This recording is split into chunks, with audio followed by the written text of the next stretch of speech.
என் பேர் கந்தசாமிங்க, சுயமரியாதை தான். இஸ்லாம் திருமணத்துல முத்தா அப்படின்னு ஒரு வகை திருமணம் இருக்கு. அது பொதுவாக பரவலா இருக்கிற விபச்சாரத்தின் நாகரிகமான வடிவம் அப்படின்னு ஒரு குற்றச்சாட்டு இருக்கு. அதே மாதிரி இஸ்லாம் இந்த 4 திருமணம் பண்ணிக்கிற விஷயங்களை யுத்த காலத்துல நிறைய விதவைகள் வர்றாங்க. அப்ப விபச்சாரம் மாதிரி சமூக கொடுமைகள் நடக்காம இருக்கிறதுக்காண்டிதான் பண்ணிக்கலாம்னு சொல்றாங்க. ஆனா அதே மாதிரி யுத்தத்துல அனாதையாக்கப்பட்ட குழந்தைகளுக்கு ஏன் இஸ்லாம் கவனத்துல எடுத்துக்கலையா? இந்த ஒரு தந்தை மகவேற்பு அப்படிங்கிற ஒண்ணு ஏன் தத்து எடுத்துக்க முடியாது, தன்னோட குழந்தை மட்டும் எடுத்துக்க முடியும், அது கொஞ்சம் ரிலாக்ஸ் பண்ணாம விட்டது ஏன்? அதாவது முத்தா என்ற ஒரு திருமண முறை இருக்கிறது. அவர் கேட்கிற கேள்வி அவருக்கு தெரிஞ்சிருக்குது. நிறைய பேருக்கு முத்தாண்டா என்னன்னு தெரியாது. அதனால அவர் வார்த்தையை கேட்டாரு. முத்தாண்டா என்னன்னு விளக்கிறாங்க. முத்தாண்டா என்னன்னு கேட்டா, ஒரு வெளியூருக்கு போறோம், அங்க ஒரு 3 மாசம் இருக்க போறோம். ஒரு பெண்ணை பேசி, நான் 3 மாசம் தான் இங்க இருக்க போறேன், 3 மாசத்துக்கு நான் உன்னை கல்யாணம் பண்ணிக்கிறேன், 3 மாசத்துக்கு நான் பாட்டுக்கு போயிடுவேன் அப்படின்னு சொல்லி ஒரு டைம் பிக்ஸ் பண்ணி பண்ணக்கூடிய மேரேஜுக்கு பேர் என்னது? முத்துவா. அதாவது கல்யாணம் பண்ணா நம்ம காலம் 5 வருஷம் கல்யாணம் பண்றா பொண்ணு கொடுப்பானே, நான் உங்க மகளை 5 வருஷத்துக்கு கல்யாணம் பண்ணிக்கிறேன், உங்க மகளை 1.5 வருஷத்துக்கு கல்யாணம் வேணா கொடுப்பானா? இப்படி கொடுக்க மாட்டான். அப்ப இது இஸ்லாத்துல இருக்குதுன்னு அவர் சொல்றாரு. அது ஒரு தவறான ஒரு வரலாற்று தவறா விளங்கி கொண்டதுனால அப்படி ஒரு பிரச்சாரம் செய்யப்படுகிறது. அது எப்படி அந்த வரலாறுன்னு கேட்டா, நபிகள் நாயகம் ஸல்லல்லாஹு அலைஹி வஸல்லம் அவங்க தான் எங்களுக்கு இஸ்லாத்தினுடைய அத்தாரிட்டி. அவங்க சொன்னதா இஸ்லாம். அவங்களுடைய ஆரம்ப காலத்துல எல்லாம் அரபுகள்கிட்ட இந்த பழக்கம் இருந்தது. அரபுகள்கிட்ட ஏன்னா அந்த காலத்துல வணிகத்துக்காக வியாபாரத்துக்கு வெளியூர்களுக்கு போவாங்க. நினைச்ச நேரத்தில் வந்துட இயலாது. இன்னைக்கு நம்ம திருச்சிக்கு போயிட்டு இன்னைக்கே வந்துடலாம். இன்னைக்கு காலையில் நம்ம திருச்சிக்கு போனோம்னா இன்னைக்கு நைட்டே நம்ம என்ன செய்யலாம், மெட்ராஸுக்கு திரும்பி வந்துடலாம். அந்த மாதிரி வசதி இருக்கிற நேரம் இல்லாம அவங்க என்ன பண்ணணும், வெளியூருக்குன்னு போனாங்கன்னா 3 மாசம் 6 மாசம் ஆகும். அந்த பிரயாணமே 25 நாள்லாம் போகும். அப்ப அந்த போற இடங்கள்ல அவர்களுக்கு அந்த உடல் ரீதியான தேவைகள் ஏற்படும் பொழுது அது விபச்சாரம் மாதிரி இல்லாம போற ஊர்ல என்ன செய்வாங்கன்னு கேட்டா, அந்த வாடகை மனைவின்னு சொல்லலாம். முத்தாவுக்கு சரியான சொல்வதாக இருந்தா வாடகை மனைவி அப்படிங்கிற மாதிரி மனைவிக்குரிய கல்யாணம் முறைப்படி கல்யாணம் எல்லாம் பண்ணி, ஏன்னா விபச்சாரம் சொல்ல இயலாது. எதுக்கு வாடகை மனைவிங்கிறோம்னு கேட்டா, ஊரறியது நடக்கும், எல்லாருக்கும் சொல்லி நடக்கும், கல்யாண பத்திரிகை கொடுத்து நடக்கும், விருந்து போட்டு நடக்கும். விபச்சாரம் அப்படி பண்ண முடியாதுல்ல. நான் அந்த மூணு விசாரம் பண்ண போறேன், நீங்க எல்லாம் வந்துருங்க அப்படின்னு யாரா கூப்பிடுவோம், விருந்துக்கு வந்து கூப்பிடுவோமா? அது ஒரு வகையில பார்த்தா அது திருமணம் மாதிரி தெரிகிறது. டைம் பிக்ஸ் பண்ணதை வச்சு பாத்தீங்கன்னா விசாரம் மாதிரி தெரிகிறது. அது ரெண்டுக்கும் கதமமான முறை. இந்த முறையை அரபியர்கள் செய்து வந்தார்கள் நபிகள் நாயகத்துக்கு முன்பே. அரபு சமுதாயத்தில் வியாபாரத்துக்கு சிரியா ஈராக்கு அப்படி இப்படி போவாங்க. போற இடங்கள் அங்கங்க 1 மாசம் 2 மாசம் 3 மாசம் 6 மாசம் எல்லாம் தங்குவாங்க. அங்கே இருந்துட மாட்டாங்க. பேசி அதுக்கு ஒரு தொகையை கொடுத்து கல்யாணம் பண்ணிட்டு ஏறக்குறைய விசாரம் மாதிரி திருமணம் மாதிரி இருக்கும். இப்படி ஒரு முறை இருந்தது. இதை இஸ்லாம் வந்த புதுசுல ஆரம்பத்தில் இஸ்லாம் இதை தடை செய்யவில்லை. இஸ்லாம் சட்டத்தை நீங்க வழங்கிக் கொள்ள வேண்டும். இஸ்லாம் என்ற நாங்கள் வைத்திருக்கின்ற கொள்கை கோட்பாடு எல்லாமே ஒரே நாள்ல மொத்தமா இதான் இஸ்லாம் எங்களுக்கு தரப்படவில்லை. இஸ்லாமிய சட்டங்கள் எல்லாமே நபிகள் நாயகத்தினுடைய 23 வருஷ காலத்தில் கொஞ்சம் கொஞ்சமா கொடுக்கப்பட்டது. இஸ்லாமிய சட்டம் இருக்கு பாருங்களேன். தொழுகை ஒரு நாள் தரப்பட்டிருக்கும். இன்னும் 2 வருஷம் கழிச்சு நோன்பு வைக்கிற சட்டம் வந்திருக்கும். 23 வருஷத்துல சிறிது சிறிதாக வழங்கப்பட்ட மார்க்கம் தான் இஸ்லாம். குர்ஆனே 23 வருஷத்துல அருளப்பட்டுச்சு. இறைவனிடமிருந்து நபிகள் நாயகத்துக்கு வந்த அந்த வேதம் ஒரே நாள்ல புஸ்தகமா இதான் குர்ஆன் சொல்லப்படவில்லை. 23 வருஷத்துல சிறிது சிறிதாக அருளப்பட்டதுதான் குர்ஆன் என்பது. இஸ்லாமும் அப்படித்தான். அப்படி இருந்ததுனால அந்த காலகட்டத்தில் இதை தடை செய்யக்கூடிய இறை கட்டளை வரவில்லை. அப்ப முஸ்லீம்களும் அதை செய்தார்கள். அதாவது அன்றைய அரபுல என்ன வழக்கம் இருந்துச்சோ அந்த வழக்கத்தை நபிகள் நாயகம் தண்ணி அடிச்சுக்கிட்டு இருந்தாங்கன்னு வைங்களேன். ஆரம்ப காலத்தில் அரபுகள் தண்ணி அடிச்சாங்க. நபிகள் நாயகம் இஸ்லாத்தை ஏற்றுக்கொண்ட பிறகும் கூட அரபுகள் முஸ்லீம்களாக இருந்து தண்ணி அடிச்சாங்க சில வருடங்கள். அப்புறம் இஸ்லாம் அதை தடுக்குது. இனிமேல் நீங்க தண்ணி அடிக்க கூடாது அப்ப நிறுத்திக் கொள்றாங்க. முஸ்லீமா இருந்தே போதை அருந்தி இருக்கிறாங்க. ஏன் அருந்தினாங்கன்னு கேட்டா, அன்றைக்கு அரபுகள் அருந்தினாங்க. இஸ்லாத்தை தழுவிய பிறகும் அருந்தினார்கள். இஸ்லாம் தடுத்த பிறகு நிறுத்திக் கொண்டார்கள்.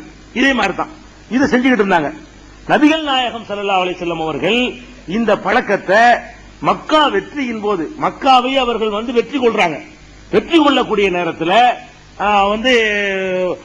எல்லா மக்களையும் ஒன்று தட்டு பிரம்மாண்டமான மக்கள் திரளுக்கு மத்தியில் நான் இந்த முத்வா என்ற இந்த வாடகை மனைவி திட்டத்தை நான் ஹராமாக்குகிறேன், தடை செய்கிறேன் என்று அவங்க தடை செஞ்சிட்டாங்க.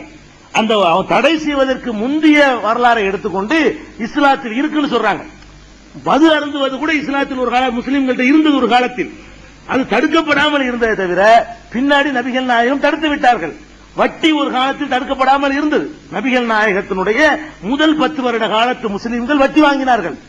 நபிகள் நாயகம் இஸ்லாத்தை பிரச்சாரம் செய்து முதல் 10 வருஷத்தில் வாழ்ந்த முஸ்லிம்கள் வட்டி வாங்கினார்கள், வட்டி கொடுத்தார்கள். மதீனாவுக்கு நபிகள் நாயகம் போன பிறகுதான் வட்டி என்பது இனிமே வாங்கக்கூடாது, கொடுக்கக்கூடாது, தடுக்கப்படுகிறது. அது வரைக்கும் அதை செஞ்சாங்க. அதே மாதிரி முத்தா என்பது இஸ்லாத்தில அரபுகள்கிட்ட இருந்ததை இஸ்லாம் தடுக்காமல் இருந்தது, முஸ்லிம்களும் செய்தார்கள். நபிகள் நாயகம் ஊரறிய உலகறிய தெளிவாக அதை ஹராம் என்று அறிவித்து விட்டார்கள் என்பது சான்று இருக்கிறதுனால இஸ்லாத்தில் முத்தா என்பது கிடையாது. அரபு சமுதாயத்தில் இருந்தது, வாடக மனைவிலாம் கிடையாது. இத்தனை வருஷம் பேசிக்கிட்டு போனா அது விபச்சாரம் தான். நபிகள் நாயகம் தடுத்துறதுனால அது இஸ்லாமிய அடிப்படையில் திருமணம் ஆகாது, அதுக்கு பேர் விபச்சாரம். 1 மாசம் கல்யாணம் பண்ணிக்கிறேன், 2 மாசம் கல்யாணம் பண்ணிக்கிறேங்கிற விளையாட்டுக்கு இடம் கிடையாது. அந்த வரலாற்றை படிக்கிறவங்க அந்த பழைய செய்தி படிப்பாங்கல்ல, இந்த மாதிரி ஹிஜ்ரி முதல் ஆண்டில் நாங்கள் இப்படி செய்தோம், 2வது ஆண்டில் செய்தோம், செஞ்சிருக்கிறாங்க நபிகள் நாயகம் காலத்தில் நடந்திருக்க அப்படின்றாங்க. பின்னாடி தடுக்கப்பட்ட செய்தி தெரியாதுன்னா இப்படி செய்யறாங்க. சரியா? முத்தாங்கிறது ஒண்ணு. 2வது என்ன கேட்டீங்க?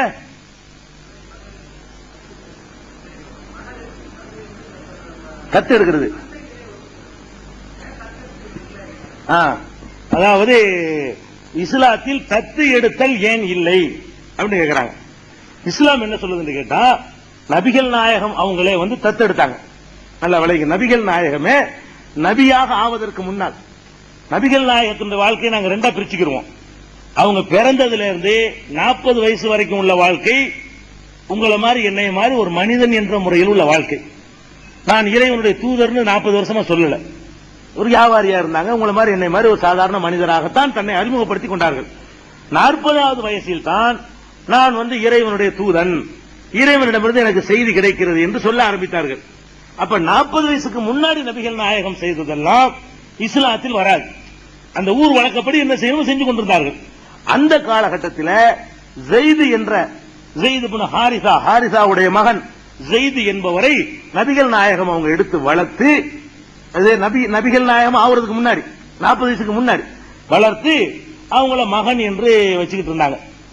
ஊரெல்லாம் அவரை ஜெயிது இப்னு முகமது தான் சொல்லும், முகமதுடைய மகன் ஜெயிது அப்படின்னு தான் சொல்லப்பட்டு கொண்டே இருந்தது.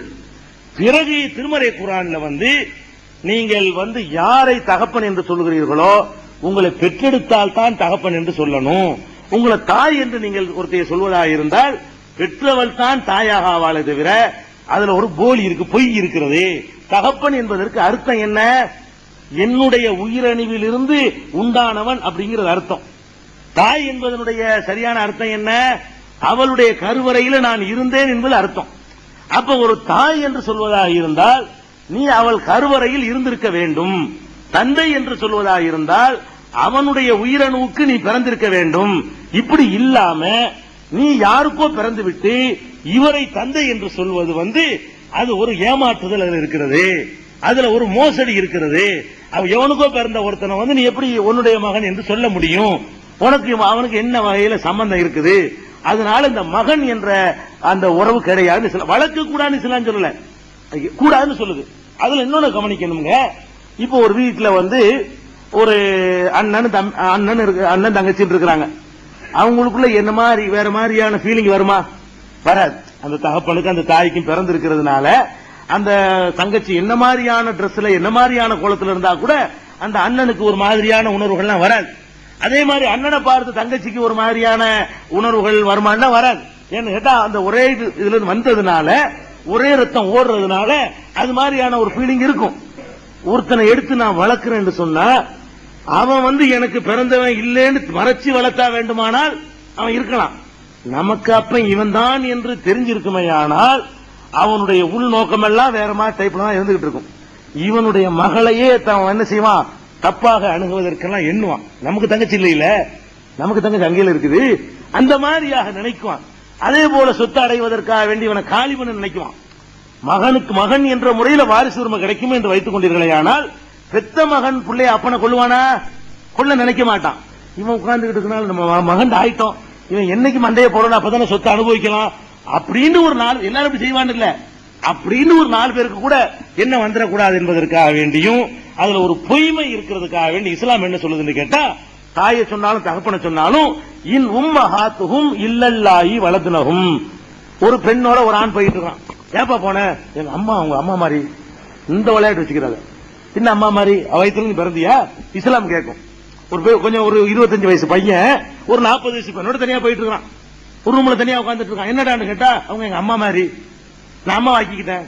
அதை இஸ்லாம் போலீங்க, அதெல்லாம் கிடையாது. எப்படி அம்மாவும் நீ அவன் வயிற்றுல இருந்தியா, நீ பொய் சொல்ற அப்படின்னு இஸ்லாம் சொல்லுது. அதே மாதிரி தகப்பன் என்று சொல்வதாக இருந்தாலும் உதுஊஹும் லி ஆபாயிஹிம், அவர்களை அவர்களின் தந்தையின் பெயரோடவே சேர்த்து அழையுங்கள். அப்படி தகப்பன் தெரியவில்லை என்று சொன்னால் உங்களுடைய சகோதரர் என்று சொல்லிக் கொள்ளுங்கள். ஒருவனுடைய தகப்பன் தெரிந்தால் இன்னார் மகன் என்று சொல்லுங்கள். தகப்பன் இல்லம் தாளமும் ஆபாகும், அவங்களுடைய தகப்பன் யார் என்று உங்களுக்கு தெரியவில்லையானால் இஹ்வானுக்கும், அவங்க உங்களுடைய பிரதர்ஸ் சொல்லிக்கிறங்க அப்படின்னு இஸ்லாம் சொல்லுகிறது. அதுல ஒரு போலித்தனம் இருக்கிறதுனால வேணாங்க, உண்மை இல்லை.